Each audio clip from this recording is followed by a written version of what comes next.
நீங்கள் உண்மையாகவும் உத்தமமாகவும் நீங்கள் வாழ்வீர்கள் என்றால் எவ்வளவு பெரிய முடிவாக இருந்தாலும் கர்த்தர் அந்த முடிவிலே உங்களை பிழைக்க பண்ணும்படியாக அவர் உங்களுக்கு இரக்கம் பாராட்டுவார். கரங்களை உயர்த்தி அல்லேலூயா சொல்லுங்க. அல்லேலூயா.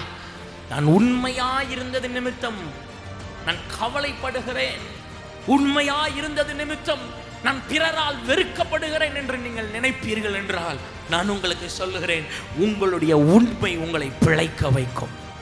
உங்களை பிழைக்க வைக்கும். உங்க ஆபீஸ்ல உண்மையா இருந்தீங்கன்னா அந்த உண்மையை உங்களை பிழைக்க வைக்கும். காலத்துக்கு முன்பாக நீங்கள் மறிக்க மாட்டீர்கள்.